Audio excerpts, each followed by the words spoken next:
L'Assemblée nationale, honorables députés, je vous remercie.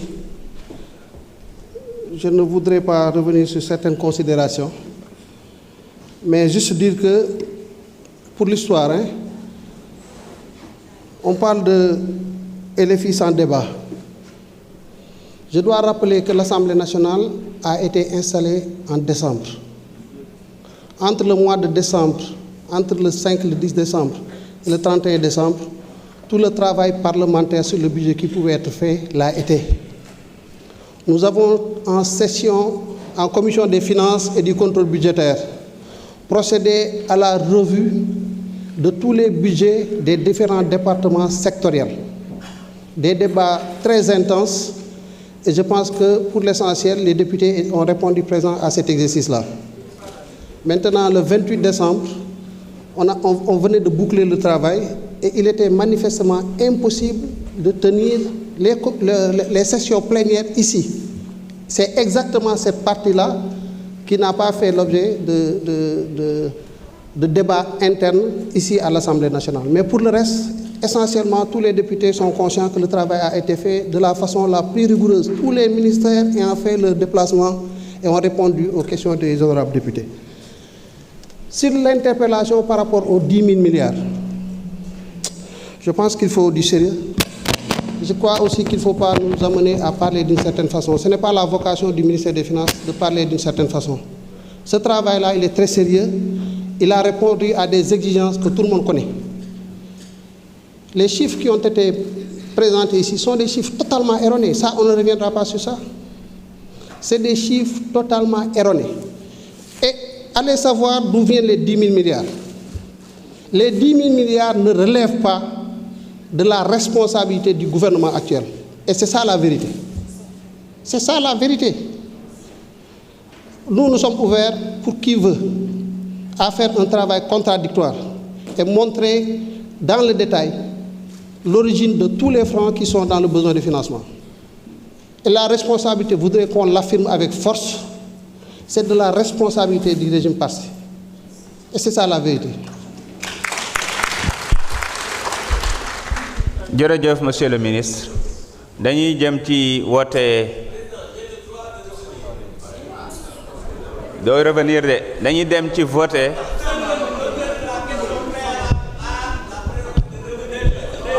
Nous allons procéder au vote de la question préalable. Quels sont ceux qui sont pour? Quels sont ceux qui sont contre? Ce sera à main levée. Ñan ñoo d'accord ci question préalable bi nañu yëkkati seen loxo. Ñan ñoo d'accordul ci question préalable bi. L'Assemblée a rejeté. Nañu continuer liggéey bi.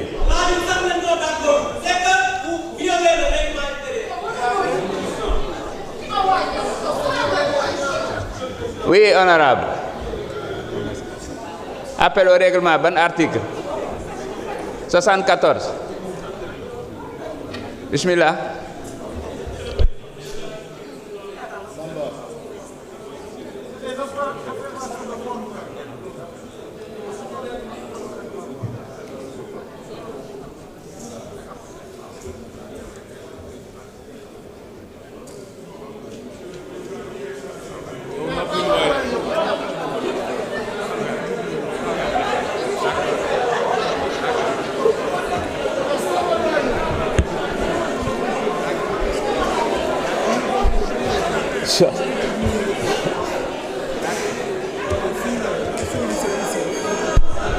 Mais laissez votre collègue s'exprimer, s'il vous plaît.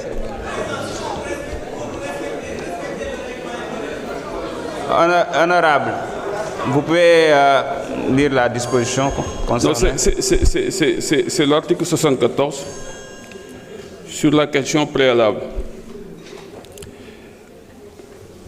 C'est bon? Voilà, je vous remercie, Monsieur le Président. Monsieur le Président, très chers collègues, Monsieur le Ministre, Messieurs les ministres, Mesdames, Messieurs les collaborateurs des ministres, très chers collègues, j'ai demandé à intervenir sur cette question préalable parce que je pense que, Monsieur le Ministre, loi de finances, nous reporter tout.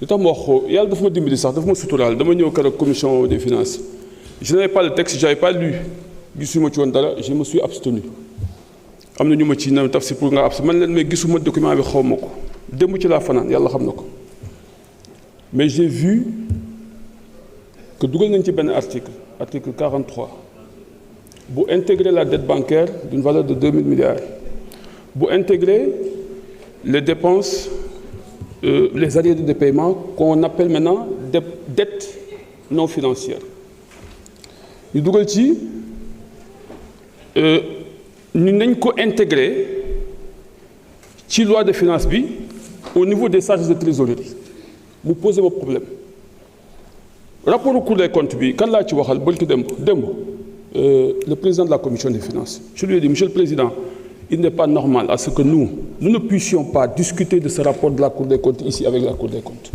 parce que le rapport pose problème et l'histoire nous donne raison aujourd'hui avec cette loi de finances que le rapport pose réellement problème. Les données qui sont dans le rapport, très sincèrement, mon tafsir, ça me pose problème. Billahi wallahi tallahi. Et là, si je dis l'élément qui est dans le rapport, encore dans notre loi de finances, alors que le processus est agagoul, moi je serais mal à l'aise mon tafsir. Parce que je ne peux pas ne pas voter la loi de finances. Parce que c'est des charges personnelles pour nous faire. Man mënuma ko bañ a voter buy joxe man bu may fay salaire mënuma ko bañ a voter bëgg naa ñun ñëpp ñu voter ko mais dama bëggoon ñu delloo ko permettre assemblée nationale mu liggéey ci finance publique yi liggéey ci budget bi liggéey ci rapport bi Cour des comptes ñëw ñu wax ak moom mu wax ñu lii nan la demee ñu mën ko comprendre parce que quand même c'est trop et dafa bari 4000 milliards c'est trop et surtout sur les emprunts projets là moi j'ai des problèmes très sincèrement et aujourd'hui on nous dit dans la loi de finances on intègre les 2000 milliards mais sur les ressources extérieures c'est 249 milliards mais où sont les autres milliards gisuma ko xaw ma fu mu jaar man war naa mën a taxaw ni écouter kon su fekkee comprendre naa nañu fexe ñu repousser ko le temps ñu permettre loolu parce que moi je veux vous accompagner on veut vous accompagner comme ni ngi ñu ko ñaan sama yaram dafa daw wax naa ko sama yaay démb billahi wallahi tallahi yàlla xam na ko billahi wallahi nee naa sama yaay dama leen ñeewantal parce que dafa metti li ngeen dund ji c'est trop dur et pour ñu accompagner leen il faut que ñun ñu nekk dans une situation boo xam ne dañ maîtriser li ñuy def li may wax ni c'est très sincère maintenant je le dis par devoir s'il vous plaît bàyyi leen ko mu yeggali s'il vous plaît sama gars yi li ma leen wax ni c'est pour vous protéger de man c'est pour vous protéger parce que ñu ngi ñu bëgg a jëlloo décision bi ñu bëgg a jëlloo parce que loi nanguwu ko léegi ñu bëgg ko jël dugal ko ci biir sunu loi dans un contexte où on parle de vérité de transparence de jubal de jubbanti man jàpp naa ne war nañ mën a jël sunu temps indi nañu fi loi de finances rectificative yi passé mois de décembre lañ ko indi voté nañ ko amul problème moi j'ai voté et pourtant il y a des dépenses qui avaient été déjà effectuées on a justifié ñu voté ko amul problème compliqué wul parce que ñun on est prêt à accompagner pour que